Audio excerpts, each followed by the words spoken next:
Sí. El pecado, el mundo, Satanás ha distorsionado completamente el amor. La fuente del amor. ¿De dónde viene el amor? Dios es la fuente del amor. Él creó el amor. Él creó el matrimonio.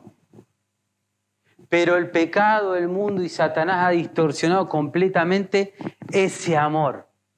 Nosotros, por la gracia de Dios, tenemos la palabra de Dios viva y eficaz y podemos ir a ella confiados para aprender también esto y enseñarle a nuestros hijos y aplicarlo en nuestra vida. ¿Qué es el amor? ¿Cómo es el verdadero amor? Completamente distinto, ajeno a lo que el mundo quiere que veamos, aceptemos y ofrece también. Ahora debemos también saber que este amor que habla la Biblia, que es el énfasis de este texto, si bien también la santificación, este amor que habla la Biblia no es perfecto en nosotros. Estando todavía en este cuerpo, luchando con el pecado, el amor que podemos dar aún es imperfecto. La iglesia no es perfecta. Deja de ser perfecta a partir de que cualquiera de nosotros cruza esa puerta. Así que si está buscando una iglesia perfecta, perfecta en amor, perfecta en santidad, no existe. Pero Dios nos manda a amarnos unos a otros, con el amor bíblico. El título del mensaje es Los deudores de siempre. Usted dirá, ¿por qué? Porque es justamente esa deuda del amor que no podemos pagar. No podemos saldar completamente mientras estemos en este cuerpo. Tratar de pagar una deuda continua que hemos adquirido, seguramente si la ha tenido es una tarea frustrante, cansadora. En términos generales, una deuda es una obligación que tiene una persona. Una obligación de pagar o devolver, eso es una deuda. Puede ser dinero, puede ser una prenda, puede ser una herramienta, puede ser lo que sea. Si pedimos, tenemos una deuda. En definitiva, es una obligación moral. Ahora, en el asunto de los deberes en las autoridades, que vimos la semana pasada, autoridades que están puestas por Dios en su soberanía, tenemos deudas también que pagar y que cumplir en cierto plazo, deudas terrenales. Y Pablo se refería al deber fundamental del creyente en pagar, en obedecer a esos magistrados, a esos hombres que están para impartir ley, para hacerla cumplir, que obedezcamos. Y en ese contexto de obediencia estaba también el pagar nuestras deudas, el pagar tributo. Ahora, la conexión con la sección anterior es justamente el contexto de deuda. En el versículo 7 del capítulo 13, Pablo dice, pagad pues a todos lo que se les debe. Pagad pues a todo lo que se les debe, al que tributo, tributo, al que impuesto, impuesto, al que temor, temor, al que honra, honra.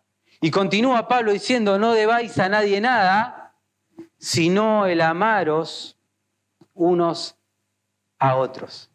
Entonces la conexión con la sección anterior es en el contexto de deuda. Pagad pues a todos lo que se les debe, y a todos es a todos, aún el que te cobra más interés.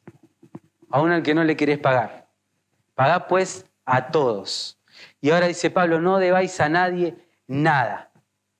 Y no debáis a nadie nada podría interpretarse como una prohibición a tomar dinero prestado, a no tener deudas, a no adquirir deudas. La Biblia, para aclarar, no prohíbe tomar prestado algo, ni pedir tampoco, ni contraer deudas. Lo que sí es ilícito, no pagar, ni devolver lo que hemos pedido. Obviamente, todo tiene un contexto. El otro día hablábamos con los hermanos acá, por ejemplo, Mateo 5:42 dice, al que te pida, dale. Al que te pida, dale. Hay dos personas ahí. Una que está pidiendo y otra que está dando. Al que te pida, dale. Y al que quiera tomar de ti prestado, no se lo rehuses. Como decimos, hay contextos y situaciones. Si viene un hermano en la fe y me pide algo, si es un hermano que está ordenado, si es un hermano fiel y me pide dinero, por ejemplo, y tengo, ¿por qué no le voy a dar? Quizás tiene una urgencia, quizás está necesitado, ¿por qué no se lo voy a dar? Ahora, en ese momento acordamos, ¿me lo vas a devolver o no? O prestamos y no olvidamos, sin esperar. Pero si hay un acuerdo, el que pidió, devuelve. Hay contextos y situaciones. Si estamos en la calle y viene un hombre alcohólico y me pide dinero, obviamente que no le vamos a dar dinero para que siga él en su pecado, consumiendo alcohol. Le vamos a aplicar el Evangelio. Aunque no esté en todos sus cabales, Cristo te ama. Y le podemos dar un folleto. Hay contextos y contextos. Pero la Biblia no prohíbe adquirir deudas ni pedir. Salmo 37, 26 dice: en todo tiempo tiene misericordia y presta. Y su descendencia es para bendición. Ahora, podemos ser diligentes en nuestra economía, en nuestro hogar. Podemos ser ordenados en lo que respecta a esto. Quizás jamás ha estado apretado en su economía. Gloria a Dios. Quizás nunca ha estado presionado y afligido por una deuda y puede cumplir con ese deber, pagando la tarjeta. Si sacó algo con la tarjeta y está pagando a término, no está en deuda. Tiene una deuda a pagar, pero si está cumpliendo en la fecha correcta, no está en deuda. Está cumpliendo con su deber. Ahora, quizá usted está exento de eso. Sin embargo, como adelantamos, hay una deuda que el creyente, el Hijo de Dios, nunca va a poder pagar mientras estemos en este mundo, mientras esperamos a Jesucristo. Y es la deuda del amor. Y es la deuda de la santificación. La deuda del amor y la santificación es permanente hasta que venga Cristo. Nunca la saldamos. Debemos seguir pagándola diariamente. No es por mes. No es por domingos. Seguimos debiéndola. Y el primer punto del mensaje es nuestra actitud. La actitud del creyente en respecto al amor. Para con todos. No solo para los fáciles de amar. El primer punto del mensaje es la actitud del creyente para con todos. No debáis a nadie nada, sino el amaros unos a otros. Otra traducción fiel, legítima sería que no nos quede nada por deber, que no haya ninguna deuda por pagar, excepto la continua deuda del amor. La continua deuda del amor, de amarnos los unos a los otros. No debáis a nadie nada. El que te prestó, devuelva.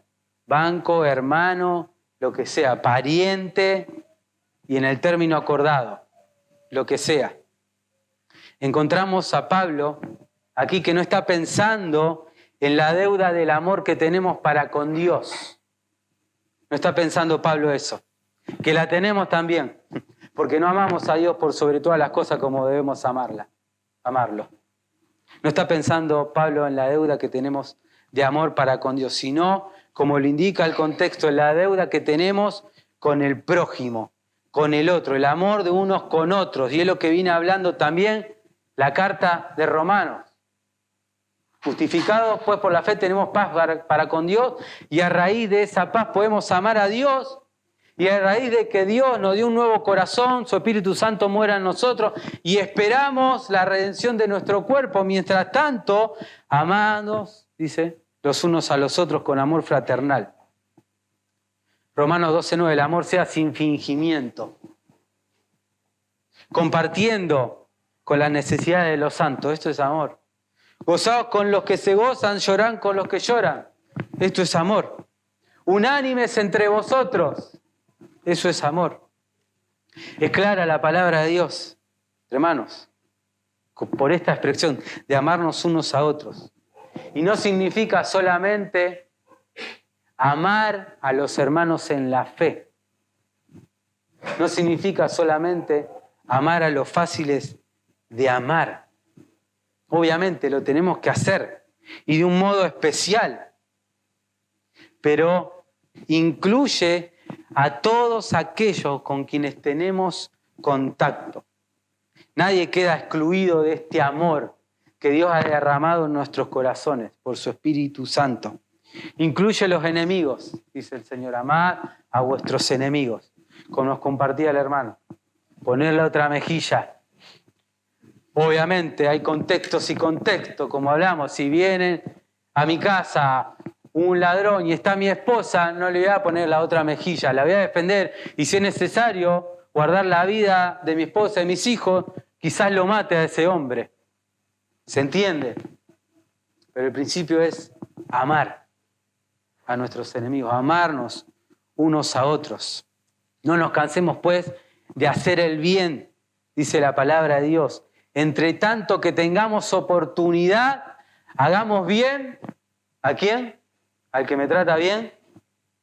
¿Al que tengo más afinidad? No, a todos. A todos. Y mayormente a los de la familia de la fe.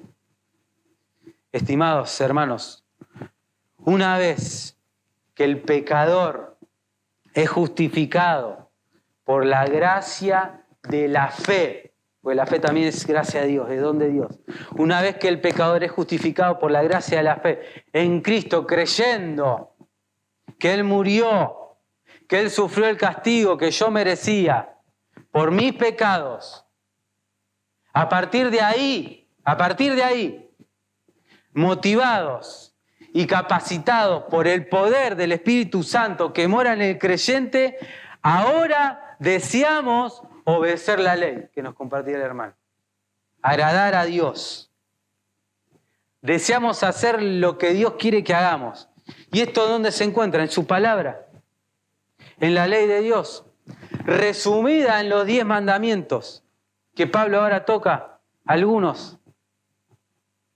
Registradas en la palabra de Dios que nos ha dejado. Que el mismo Jesús dijo que no vino a abrogar la ley, sino a cumplirla. Y lo mismo nosotros. Debemos cumplir la ley. Y una de las leyes es amar a nuestro prójimo como a ti mismo. Amar a Dios por sobre todas las cosas, el primer y gran mandamiento, y el segundo es semejante. Amar a tu prójimo como a ti mismo. Pablo está citando la ley de Dios. Pablo está citando Levítico 19:18. No te vengarás, ni guardarás rencor a los hijos de tu pueblo, sino amarás a tu prójimo como a ti mismo, yo, Jehová. El apóstol, inspirado por el Espíritu Santo, dice que el que ama al otro ha cumplido la ley. Y que la ley, obviamente, no hace mal al prójimo. La segunda parte del versículo 8 y el versículo 10 nos proveen la razón, una de las razones por qué debemos cumplir con esto. Versículo 8, porque el que ama a otro ha cumplido la ley. Y el versículo 10 dice, el amor no hace mal al prójimo. Esas son una de las razones.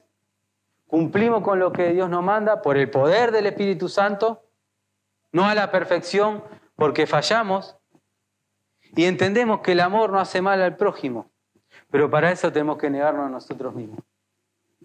Tenemos que ir a los pies de Cristo, pedirle la humildad que Él tenía, la mansedumbre que Él tenía, el amor que Él tenía, que tuvo por miserables pecadores como nosotros. Él no nos amó siendo buenos, nos amó cuando éramos incapaces de salvarnos, inservibles, inútiles, hijos de ira. ¿Quiénes somos nosotros para no amar a ese que está en ira? A ese que hoy es incapaz de salvarse como éramos nosotros. El amor no hace mal al prójimo. Y el resumen es: amarás al Señor tu Dios con todo tu corazón y con toda tu alma y con toda tu mente, y amarás a tu prójimo como a ti mismo. Esa es la factura que tenemos que pagar. La deuda que no podemos saldar. Pero esto no es para afligirnos, sino para animarnos a ir saldando esa deuda. A ir saldando esa deuda. Es lo que te debe preocupar, no la factura que tiene que pagar el mes que viene. No sé si en su casa ocurría, pero mi papá ponía los recibos de luz y demás que había que pagar en la heladera. Y estaban todos allí. Yo era chico, mucho no entendía. Después, a medida que fui creciendo, me daba cuenta. Él lo ponía ahí para no olvidarse. Tal fecha, vence esto. Tal fecha, vence el otro. Bueno, la factura que debemos tener nosotros pegada en la heladera es la del amor. Amarnos unos a otros. En la puerta del baño. Y obviamente amar a Dios por sobre todas las cosas, porque Dios es la fuente del amor. A esta ley que fue nuestro ayo, nuestro tutor para llevarnos a Cristo para salvación, también demanda del cristiano una conducta, hermanos. No estamos ajenos a la ley. Ahora, no se espera que la vida cristiana sea una vida de esfuerzos solo por cumplir la ley en tus esfuerzos. La vida cristiana no se trata de un ideal imposible. Debemos ser realistas. Estamos en este mundo, estamos en este cuerpo. Debes ser consciente de tu corazón egoísta, orgulloso, aún que lucha con la envidia, con la glotonería, como dice Pablo más adelante, con todo eso que nos seduce y nos hace olvidar del primer y gran mandamiento y del segundo.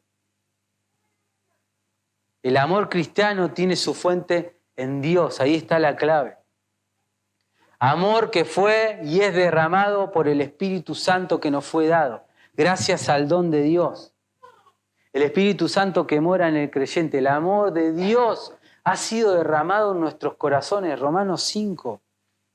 Y es lo que nos puede capacitar, es lo que nos capacita para cumplir este requisito de la ley.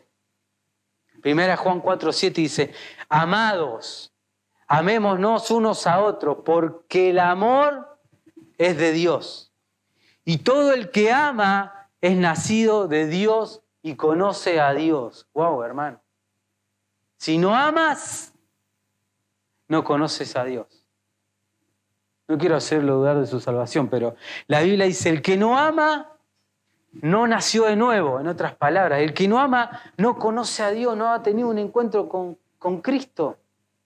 No ha experimentado el perdón de sus pecados y ese amor de Cristo. El que no ama no conoce a Dios. ¿Por qué? Porque Dios es amor. ¿Y cómo manifestó Dios ese amor? Enviando a su Hijo Jesucristo a morir por nuestros pecados, a rescatarnos del infierno, del pecado, de la eternidad, separado de Dios. En esto consiste el amor. No que nosotros hayamos amado a Dios, sino que Él nos amó a nosotros y envió en su Hijo en propiciación por nuestros pecados. Amados, y aquí está la exhortación, si así nos amó Dios, enviando a su Hijo,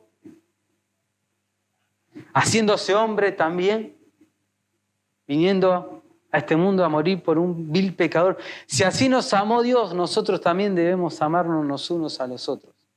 Si así nos amó Dios, nosotros también debemos amarnos así. Un amor sacrificial.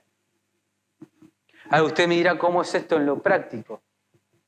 Hay muchas formas de mostrar el amor con un interés genuino por el otro. Pero también el amor, como nos compartía el hermano, es en la disciplina de la iglesia. Muchos piensan que la disciplina es algo malo, es algo injusto. No, no, no. En el contexto del Nuevo Testamento, el amor también se muestra en la disciplina de la iglesia. Dios, de hecho, al que ama disciplina y azota a todo aquel que tiene por hijo. Así que, entre paréntesis, si usted no está disciplinando a su hijo, con vara, no lo está amando, lo está aborreciendo. Si no ejercemos la disciplina en la iglesia, cuando la tenemos que ejercer, no estamos amando. Esto es simplemente un ejemplo. Exhortándonos unos a otros, es amor. Cuando viene un hermano y te corrige, ¿qué pasa? Lo primero, te toca el orgullo. No te gusta, a nadie le gusta que le digan nada, menos si es una corrección. Necesitamos humildad y el amor de Cristo para recibirlo con mansedumbre. Más allá que el hermano no lo diga de la forma más amorosa que debía ser. Pero si viene con esa intención de exhortar, de hacerte crecer en santidad, en amor, gloria a Dios por esos hermanos. Gloria a Dios por esos hermanos. Pablo procede ahora a demostrar la manera práctica en el contexto romano para cumplir la ley. Versículo 9 dice, porque no adulterarás, no matarás, no hurtarás, no dirás falso testimonio, no codiciarás. Y si hay algún otro mandamiento, en esta palabra se resume, amarás a tu prójimo como a ti mismo. Pablo dice, si hay algún otro mandamiento, no es que no sepa que hay más mandamientos, sino que él se enfoca en esto. Pero cualquier otro mandamiento, todos los mandamientos se resumen en esto. Y una de las formas de aplicarlo es no adulterando, no mintiendo, no codiciando, no matando. El que ama al prójimo, en palabras más sencillas, no hará ninguna de estas cosas prohibidas en la ley. Porque es proceder contra el principio del amor. Suena lógico, pero muchos matan por amor. Dicen que es amor y matan por amor. Los que no tienen a Cristo, fíjense lo distorsionado que está el amor.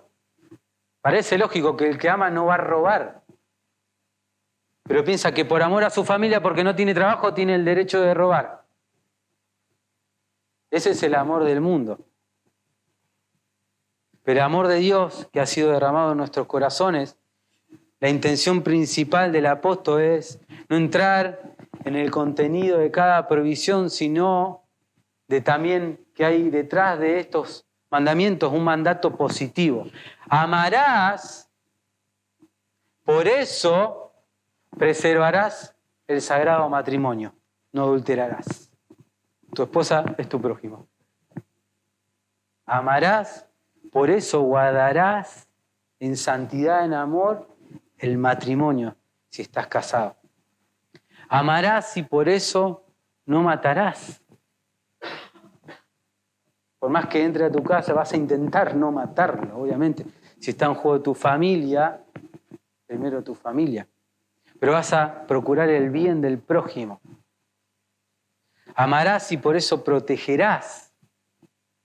No solo tus posesiones, sino la de tu prójimo. Y te pondrás contento si él prospera.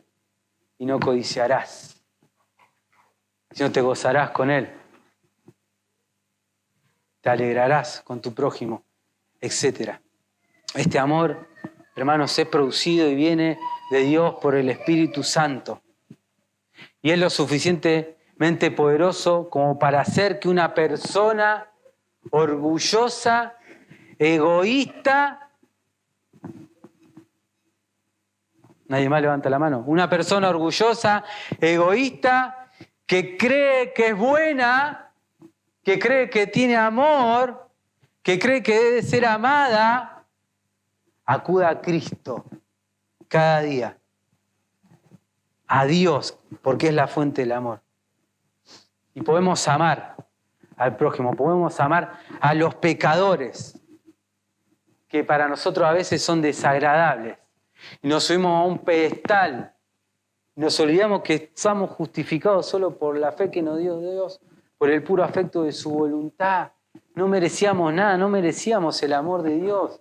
No merecemos tener el amor de Dios en nuestros corazones, no merecemos tener el corazón de carne que tenemos hoy. Lo que merecíamos era el infierno. Pero Dios, que rico en misericordia, por su gran amor con con el que nos amó, aun siendo nosotros pecadores, murió por nosotros. El amor es también hacia los odiosos, hermanos, hacia los antipáticos, hacia los ingratos, etc. Eso éramos nosotros. Y a veces también somos ingratos, antipáticos, egoístas, porque no vamos a la fuente de santidad y amor. Debemos tener el mismo amor que tuvo Cristo por nosotros, el amor de 1 Corintios 13, que no hace nada indebido, que todo lo soporta. Ahora, esa iglesia estaba llena de dones. Y fíjense, era una iglesia de Cristo, estaba llena de dones y en pecados aberrantes, y le faltaba amor. Dice el apóstol, si no tenemos amor, nada soy. Y esto nos lleva al segundo punto del mensaje, la urgencia. Hay una urgencia, hermanos, por poner en práctica la Biblia. Siempre hablamos, la teología es perfecta, mientras más conocemos a Dios, obviamente, más vamos a amar a Dios, pero todo lo que conocemos y sabemos de Dios, lo tenemos que llevar a la práctica. Y el segundo punto habla de la urgencia de esta actitud del creyente.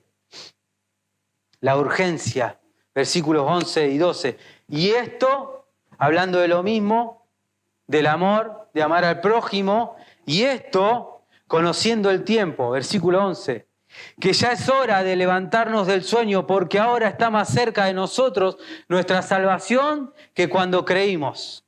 La noche está avanzada y se acerca el día. Viene Cristo.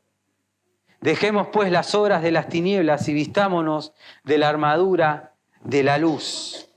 Hay una urgencia por poner en práctica y está conectada y se refiere a lo que encontramos anteriormente en los versículos anteriores, cuando Pablo dice, y haced esto, es amar a vuestro prójimo, es amarnos unos a otros, como a ti mismo. Ahora, dice, no lo hagan solamente porque la ley lo demanda, no lo hagan solamente por calmar su conciencia, sino, y da la razón también, especialmente conociendo el tiempo. Otra traducción dice, porque sabéis cuán crítico este tiempo, donde el amor de muchos se ha enfriado, donde el mundo quiere distorsionar el amor, el verdadero amor, conociendo el tiempo, no solo que viene Cristo, sino el tiempo crítico. Ha llegado la hora de despertar, de levantarnos del sueño. Pablo está exhortando a la iglesia de Roma a dejar de lado su egoísmo, hábitos pecaminosos. No estoy diciendo que el creyente practica el pecado, pero tenemos hábitos.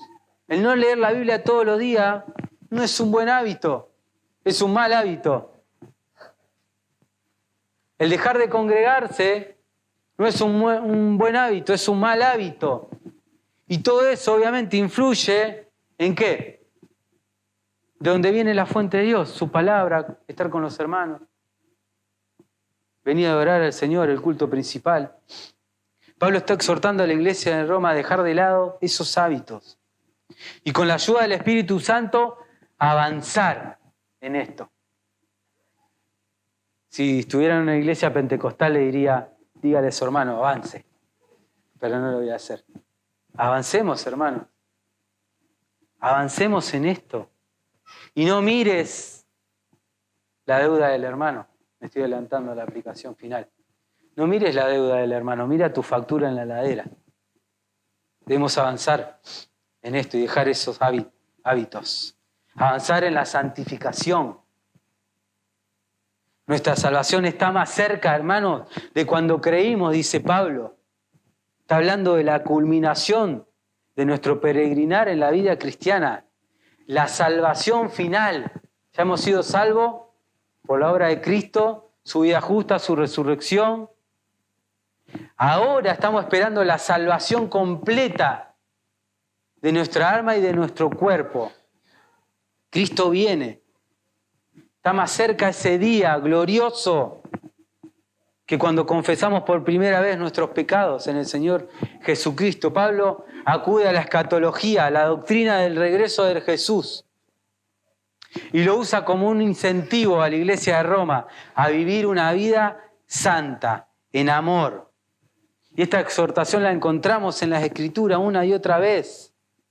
Filipenses 4 dice, gozaos en el Señor siempre. Otra vez lo digo, gozaos. Vuestra amabilidad sea conocida por todos los hombres. El vecino que no te saluda, el hermano que por ahí te cuesta amar más, tu compañero de trabajo que te complica la vida, tus compañeros de escuela que te dejan de lado. Vuestra gentileza, vuestra amabilidad sea conocida por todos los hombres. El Señor está cerca, dice Pablo una y otra vez. Acerca de los tiempos y de este tema, dice Pablo, no tenéis necesidad, hermano, que yo escriba. Ya saben, Cristo viene. Cristo viene.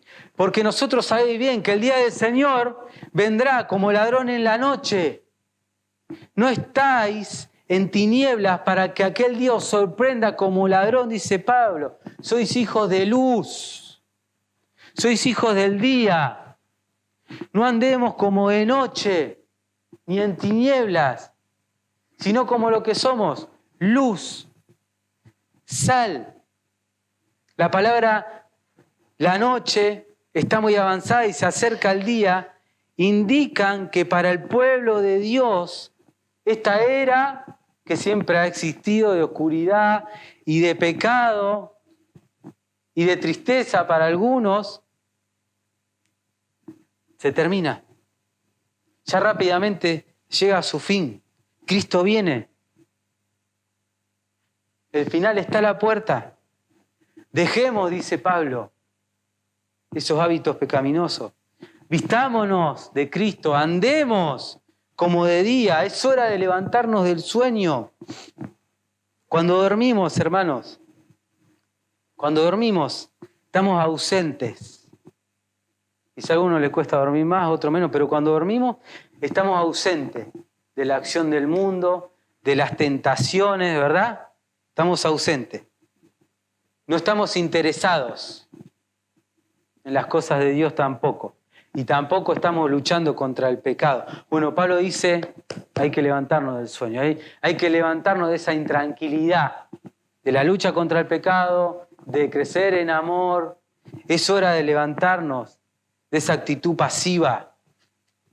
Estimados, debemos tener una profunda convicción de que Cristo viene, de esta urgencia, una cosmovisión bíblica de la eternidad. Y cuando tengamos y logremos esa cosmovisión bíblica de la urgencia del amor, de la urgencia de predicar el Evangelio, de la urgencia de nuestra santificación, de que el tiempo es neblina, no nos van a importar tanto las deudas terrenales, sino esta deuda, la del amor.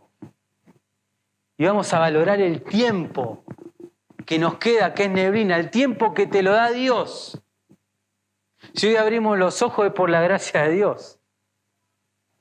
Si tenemos salud y todavía estamos vigorosos es por la gracia de Dios. Y el diseño de Dios, como también vemos en nuestra confesión de fe, para el hombre, ¿cuál es? Amar a Dios por sobre todas las cosas y disfrutar de Él para siempre. Podríamos resumir también el primer mandamiento. Amar a Dios por sobre todas las cosas, disfrutar de Él para siempre y amarnos unos a otros y amar a nuestro prójimo. Eso debe ser una de las principales cosas que nos afanen. Despertemos de la insensibilidad, de la inactividad y de la falta de amor. Cuanto más profundo es el sueño, menos escuchamos lo que está en el mundo y afuera. Mientras más profundo es el sueño, también es más profundo la insensibilidad a las cosas espirituales y a los deberes para con el otro, para con el prójimo y para con Dios. Amor y santificación. Se acerca el día, hermano, ¿y saben qué puede ser hoy? Cristo viene y todos decían, amén. Cristo viene, puede ser hoy. Todo el resplandor de la gloria que no podemos contemplar, que no podemos imaginar lo que va a ser ese día, la gloria de la redención completa, rescate completo, viene, llega. Mientras tanto, despertemos del sueño. Lo que más te tiene que afanar no son las cuentas, ni una enfermedad, ni el auto roto, ni querer tener más. Luchamos contra eso, sí. Pero lo que más te tiene que importar es tu santificación. También dice el texto, dejando esos hábitos pecaminosos. Es el amar, es crecer en amor. Versículo 12, dejemos pues las obras de las tinieblas, 12b, la noche está avanzada y se acerca el día, dejemos pues las obras de las tinieblas y vistámonos de la armadura de luz. Versículo 13, andemos como de día, honestamente, no en glotonerías, borracheras, no en fornicaciones y lujurias, no en contiendas y envidias, sino vestidos del Señor Jesucristo y no hagáis caso de la carne en sus deseos. La palabra armadura significa instrumentos de guerra. Estamos en una guerra, hermanos. Significa instrumentos de guerra, armas, instrumentos de guerra que provienen de Dios. Armas espirituales que tenemos y están al alcance y a disposición del creyente. ¿Para qué? Para que andemos en luz, para que crezcamos en amor. El Espíritu Santo, una de las principales armas que tenemos, por la gracia de Dios, que intercede por nosotros con gemidos indecibles, aun cuando no sabemos qué pedir ni cómo que conviene, cómo amo a este hermano, cómo llevo el Evangelio, cómo lo perdono, cómo... El Espíritu Santo, la palabra, la oración, es una arma poderosa. Obviamente la Escritura. Gálatas 5 dice, no seáis pues partícipes con ellos. Ahora somos luz. Ahora podemos ir a la fuente de amor, no seáis partícipes con ellos. Lo que hacían los gentiles que no tenían a Cristo, que estaban en tinieblas. Porque en otro tiempo, dice, erais tinieblas, mas ahora soy luz en el Señor. Andad como hijo de luz. Si Dios ha derramado en nuestro corazón amor, si nos pasó de las tinieblas a la luz, ¿cómo debemos andar? En amor, en luz, sería lo lógico. Mas vosotros, hermanos, no estáis en tinieblas, para que el día de Cristo os sorprenda como ladrón.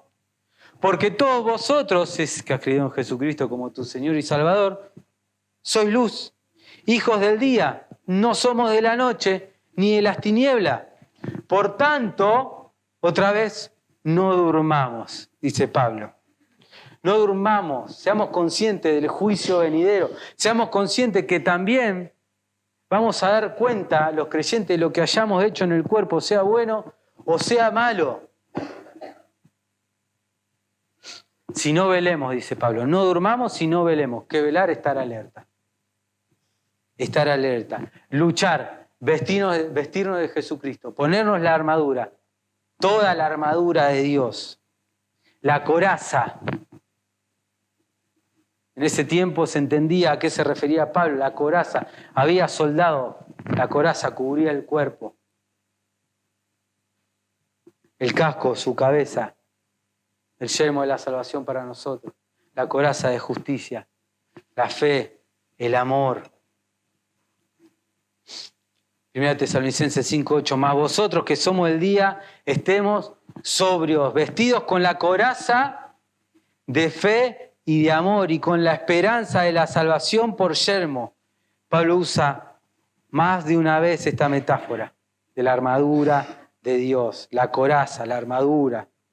Un ejemplo común para aquella época. Aunque los detalles no siempre son los mismos, la idea es vestirse con toda la armadura de Dios para estar protegido de las acechanzas del diablo. contra las acechanzas del diablo. Tomad toda la armadura de Dios para que podáis resistir en el día malo. Ese día malo que te vas a querer ir de la iglesia y abandonar. Para que habiendo terminado ese día estés firme. Y Pablo habla y dice esto porque hay un contexto obviamente de ese tiempo. De no estar en borracheras, de no andar en glotonerías, en fornicaciones y lujurias. Hay una fiesta en aquel tiempo que era la fiesta de Baco, se llamaba. Y alguien que había nacido en Roma entendía bien a lo que se estaba refiriendo Pablo, a no hagáis esto, no hagáis los otros, no andéis en borrachera, no andéis sin lujuria. Esa fiesta, vos habías nacido en Roma, se celebraba habitualmente.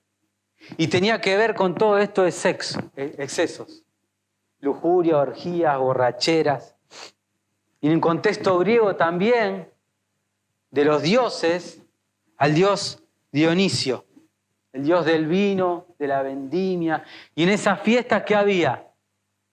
Lujuria, borrachera, orgía, glotonería. Pablo da esta lista no porque sí, por un contexto. Nosotros no estamos en ese contexto romano, quizá no estamos participando de estos pecados tan graves, pero sí luchamos con uno o en otro. Obviamente, y si somos hijos de Dios, hijos de luz, ya no estamos en estas fiestas que yo, por ejemplo, iba cuando estaba en el mundo, borrachera, etcétera, etcétera. Hoy, como hijos de Dios, como hijos de luz, tenemos la bendición y la gracia de celebrar otra fiesta, el Día del Señor, por ejemplo. Nos reunimos a celebrar el Día del Señor, la cena del Señor, a cantar a Dios, no en glotonería, no en lujuria, no en envidia, aunque luchamos con eso, pero por la gracia de Dios ya no participamos de esa fiesta. Ahora, debemos ser sinceros también, que todos luchamos con estos pecados. El que no lucha con la glotonería, lucha con la lujuria. El que no lucha con la lujuria, lucha con la envidia. Y no necesariamente la envidia es querer algo que no tengo, querer algo que tiene el otro, sino también no gozarme cuando alguien prospera. No gozarme con los que se gozan. Por la gracia de Dios, ahora tenemos otra fiesta que podemos celebrar reunidos, gozosos. ¿Por qué?